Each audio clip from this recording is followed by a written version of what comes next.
Hello everybody, how is it going? So today we are playing some of Bonney. I know OP07 is a ways away, EB01 is much closer, but they the sim pretty recently got updated to OP07, and this is the deck I'm probably most excited for in that format. Honestly, there's a lot of cool stuff coming out that format, but yeah, had to give it a try. Starting off against Enel, our turn 1 we just play a baby, and then on our turn 2 we just search with it, and we leave one out for leader effect. If you don't know what Bonney does, pretty much whenever your opponent attacks, as long as you have one Dawn, you can tap that Dawn and tap another character on their field, like including their leaders, which is very, very strong. I'm not gonna lie. Pretty much guarantees that you'll get to late game, you won't have to deal with a ton of aggression. You're a 5-life leader, so yeah, it's definitely solid. We get down the Cavendish and then get obliterated by a Gadatsu here. Yeah, being a 5-life leader, I guess, does have its drawbacks, but it's still nice. It's weird for me to play with the 5-life leader. Also, right here, I was mad. I was like, why is 9-drop Zoro not Supernovas? But whatever. We just end up taking another Bonney. We'll play down a baby 5. I do genuinely think this deck does very well into yellow decks, just because you'll get to late game, and honestly, like, just 10-drop Dofi is so good against like other top end. Like, it's kind of crazy. This turn it looks like we're just gonna do a bunch of searching and then just attack for 6. Did we have the Hawkins? No, we didn't have the Hawkins for, you know, playing him on curve. This was my 7th on turn, so that would be Hawkins, I guess. But instead we just search a whole bunch. He ends up playing down a Parasparrow. Interesting seeing this card in Enel. I feel like I haven't seen yellow play vanillas in a very long time, because there's just enough good cards to not play them. So definitely interesting. I'm just gonna swing 6 at the Gadatsu. Seems reasonable. I don't really want to put him at at 1 life just yet. So we'll go Rosinante into Cavendish, restand 2 Dawn with the Cavendish. We'll search with baby 5, and we'll grab a 10-drop. So we're looking good. That's our next turn play. Also, can I say Cavendish has got to be like one of the coolest cards they've ever printed. Works just so well with, I think, every green deck. It's just what's that guy? That Wano guy? I can't think of him. Dendro. It's just Dendro effect, but like free. It's so good. Works very well with Bonney leader effect as well, obviously, because you can play stuff on curve and then just attack with Cavendish and then restand 2 Dawn. So you're still able to use her leader ability. Also, Rosinante in this deck is like great. We got so many like new, really good 5-drops in the Cavendish. We also have Bonney. I think I'm playing X-Drake as well, because I mean, it is a good utility, and you do get to tap a lot of things with your leader. So it's not unlikely that you'll be able to get it off very, very often, honestly. Yeah, I'm not sure how good this deck will do into the more control matchups. Obviously, Sokka will be banned by the time we get to OP07, I'm pretty sure. So, I mean, we'll have to see. You do play a ton of top end, and again, you're almost guaranteed to get to that late game. It's almost like an L, you know? Not, you know, it's like the stalling kind of thing. But, yeah, we just 10-drop. We end up clearing the Gadatsu, because why not? And we'll just pass it back to him. This game definitely could take a while, but we do have 2 more 10-drops, so I think we have it pretty secured right now. This card is just too good in some matchups, honestly. It's almost always good in this leader, I feel. Just because it's like pseudo Perona, you know, you can almost set it up the turn before to play into it. Right here, I think I end up playing Rosinante, right? Because I'm like, oh, no, I lied. I just played 10-drop. I thought about Rosinante, but I cannot freeze leader with 5-drop Bonney, so it didn't feel the best. If you could, I mean, honestly, that card might be too good if you could do that, but whatever. He goes 10 Dawn on Parasparrow and just attacks my 10-drop. And that's chill, because I have the 3rd one. So we'll probably just end up doing that. We'll swing 10 at the Parasparrow. He honestly probably won't counter. He might just half expect me to have another 10-drop, but he does end up countering, which is good for me, because we just 10-drop again. And we're chilling. Also, if you guys don't have Rosinantes yet, I actually end up playing Rosinante. Oh yeah, this now Bonney's pretty good. But yeah, Rosinante is really clean in this deck. I know some people are playing 8-drop Kid, I imagine it's like just as good, but Rosinante, like you maybe can play both, play Kid and the Rosinante, but I don't know. This build, I'm just playing the Rosinante, so yeah, almost don't know if you need Kid. Like I feel like this deck is kind of good enough at just protecting itself without it, so yeah, it might be reasonable to just not play it. We're just gonna go 8. We're gonna go 6. He counters out of the 6. And because he took the first hit, I imagine he'll probably counter out of this 5. Nope, he takes it. Alright, so we'll just 10 drop, put him on, you have to heal or you're dead. And he does heal. I'm still at 5 life, which is crazy. Interesting strategy. I feel like starving Bonney just isn't super real. Just because this deck just kind of feels like a yellow deck with all the top end, except you're green. So yeah, I feel like the green top end is just really good against the yellow top end. And we just end up getting game here. I go 10, he takes. I go 9. He didn't get a trigger there, and that just ends up being game. Next up, we have a mirror. Hopping into this, I was not sure exactly how this goes at all. I do have a really good curve, I think, though. Yeah, I have Hawkins, I have Erouge, I think Erouge, how you say his name? I have Corazon, and I have a 10 drop, right? Yeah, I do. Sorry, my mic is kind of blocking my hand right now. I need to move it, but if I move it, it'll make a sound, so I'm not going to move it. I'm just going to look over my mic. So yeah, we're just end up playing on the Erouge on our second turn. He clears our Bonney. He plays down a Cavendish. It's pretty good.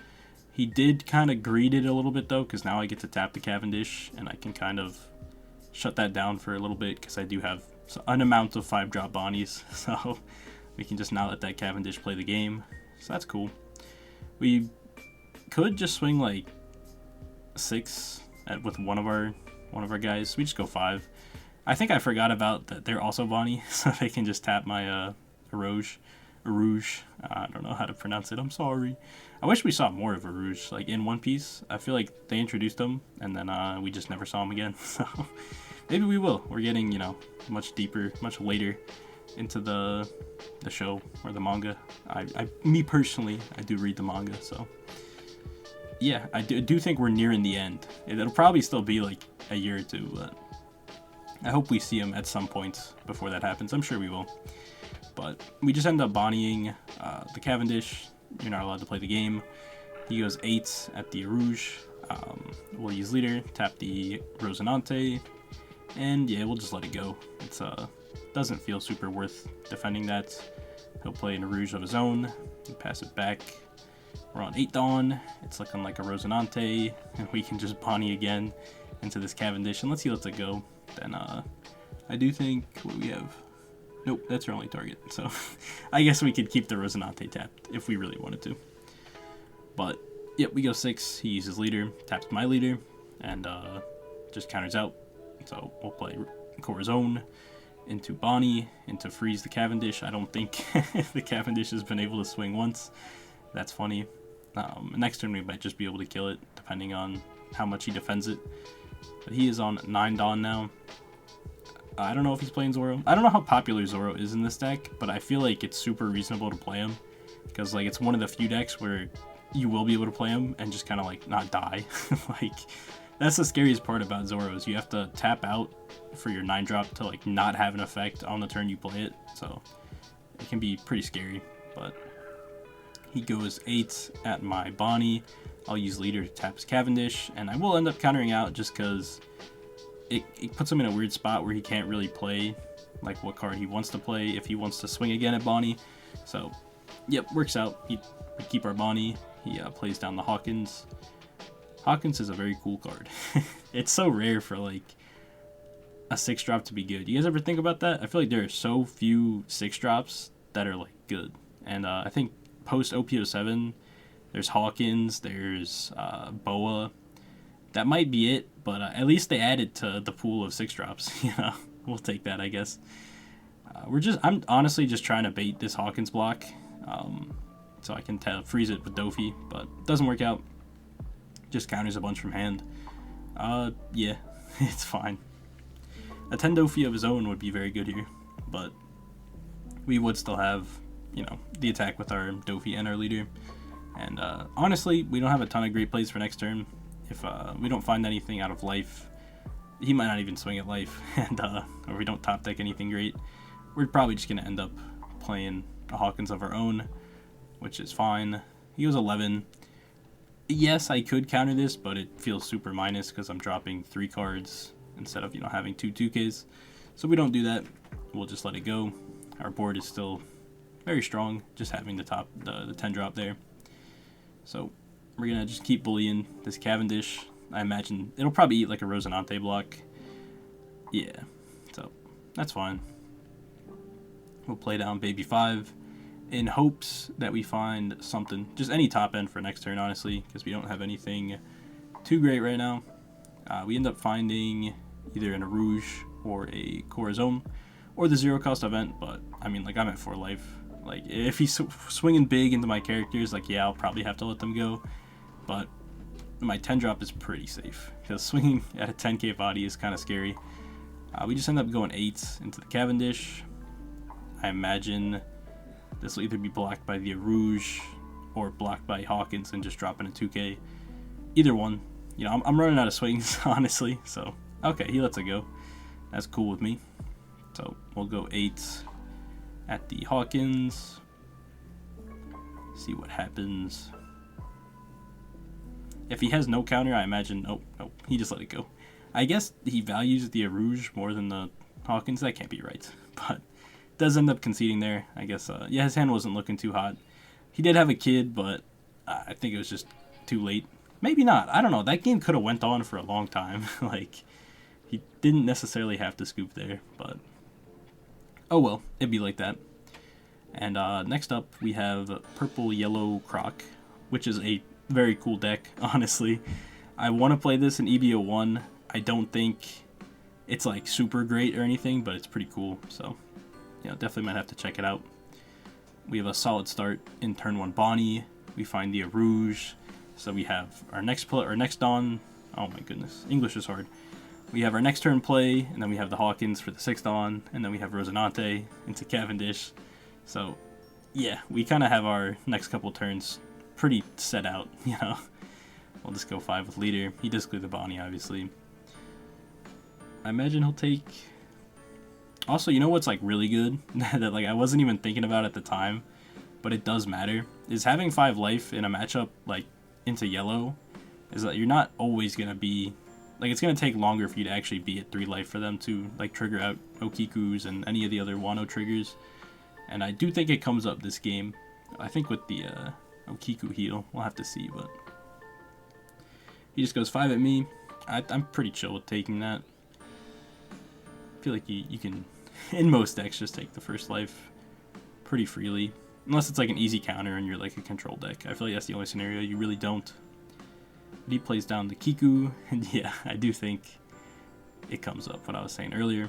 We're just going to go 5 at him, and then play down the Basil. Probably going to swing with the Rouge, because it's very easy to defend with Hawkins on board and my leader effect, so not too worried about it.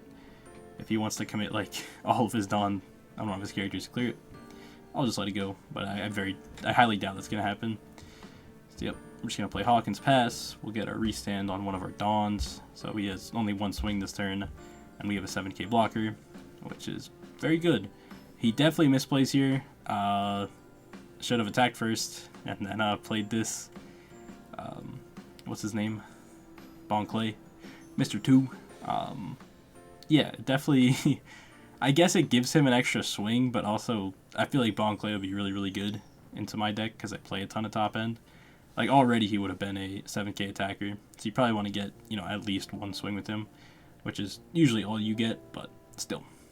He ends up just playing a Roulette, and doesn't attack with leader. I'm not sure exactly why. He definitely could have just swung at the Rouge at least, if he didn't want to give me a card. Definitely, I think definitely a misplay. But we're playing down the Rosinante into the Cavendish, just kind of thinking what I want to do. We'll go 5 into the Bon Clay. This is definitely gone. Yeah, there's no way you spend a blocker at this point. And I'll just go for the Kiku, because, yeah, I'm at 4 life, so he can't heal if I kill it, which is very good. I do think I should have I should have just went 7-7 instead of 6-8, because this is just a 1k, and then he can just block the 8k from Basil. So that's probably a misplay. My bad.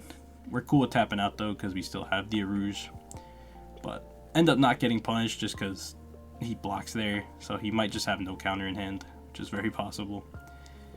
So, yep, we'll go 8s, and I mean honestly, like if you're blocking a 6k, you're probably not getting out of a 8k.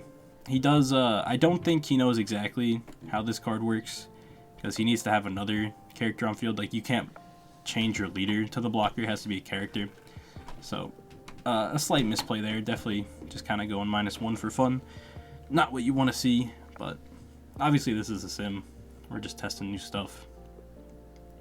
He'll go 7 at the Rouge. I'm fine with letting that go at this point. And then I expected a Katakuri here, just to deal with either my Rosinante or my Basil, or even my Cavendish. Honestly, any of the targets would be fine. But I think it ends up just being an 8-cost Croc, which it's still not bad. I do think Katakuri would have been way nicer there though. And we top deck a 10-drop, which I don't think we had before, but we're definitely not playing it. Yeah, we're just gonna play down the Zoro, attack for 6 with Cavendish to restand 2. So we'll have, just 2 free Dawn to work with. Why not? Nothing really punishing us for playing Zoro early, at least. It's not like Onami could KO it. I don't think any trigger. I hope no trigger just kills like a 9-cost. That would be that'd be some. But he takes the 6, and then we'll go 7. He definitely wants to get out of one of these. Yep, ends up using the blocker card and uses it correctly this time, which is very good. And we'll go 8. He'll take another potential trigger. One thing I will say is that against Croc, I feel like there's a lot less of the scary triggers. Like, this card is good, but it's kind of like a Veggie, and I think, yeah, he just misplayed a bit there, because he could have done it on Hawkins, and I guess it prevents me from swinging with Hawkins, but it doesn't freeze it till my next turn, you know what I'm saying? Like, it just unfreezes at the end of my turn. I guess I think it's technically at the start of their turn, but still, like, yeah, so a bit of a misuse there. Maybe he just misread it, but we'll pass it back. He should still be on 8 Dawn because he -2 from the first Croc, so could have another one. I think it's just a very rough spot for him, honestly. Getting the Zoro down, again, like, if you can safely get down Zoro, I feel like just going for game is so easy. Like, it just really is. Why is it it's just a huge body that can attack 3 times. From this spot, I'm pretty sure I could literally just put all my Dawn except 3 on Zoro and just go, what would it end up being? It'd be like 16, 16, 16. And it's like, even if you get out of one, have the rest of the board. But he swings 12 at my life. Yeah, we'll just eat that. And then I'll go 8 at Cavendish. I'm kind of surprised he didn't just go like 12 at the Rosinante. I do think regardless, we definitely save it either way, because we know we're just going for game. Unless, I guess a Veggie, even maybe 2 Veggies could save him, maybe. So, yeah, I'm not sure. We'll just go 7 with the Hawkins. He'll get his cycle in with the 8-drop. Gets rid of a Bon Clay. So he probably has a decent amount of counter in hand. Does get the Brûlée. We'll just go 8 again. We just have too many attacks, I think. He will Blast Breath. Alright, word. Yeah, I'm just trying to think, like, because I wanna get my Cavendish value, of course. So we're gonna go 11, and then we're not going to use the effect on the first swing, because there's no reason to. We'll spend 2 to restand it here. Then we'll go 7 with Cavendish and just get that Dawn back. Let's go. It's so good. He does counter out of the 7, so then we'll just go 11 again, and we'll use his effect this time, and then we'll just go 11 again. Unless we get Veggie on like Zoro, and then we'll just go the rest of our Dawn on leader. But nope, just ends up being a Miss All Sunday trigger, so it's pretty much just game. This is GG. Of course, GG. I almost said FF. But yeah, that's I know it's not a super long video. Again, my bad, I haven't been uploading. I kind of just need a little break. I think I'll try to get back into the swing of things. I am enjoying this format mostly. Katakuri is not the most fun to play against. My locals, I think, was 90% Katakuri. So I like low key, I might just take red green Lotto locals for fun. Hopefully record some of that. But yeah, anyways, hopefully I remember the deck list. Because I said that, I will remember. But either way, I hope you guys are doing great. Sorry I haven't been uploading for a little bit. And I'll see you guys in the next one.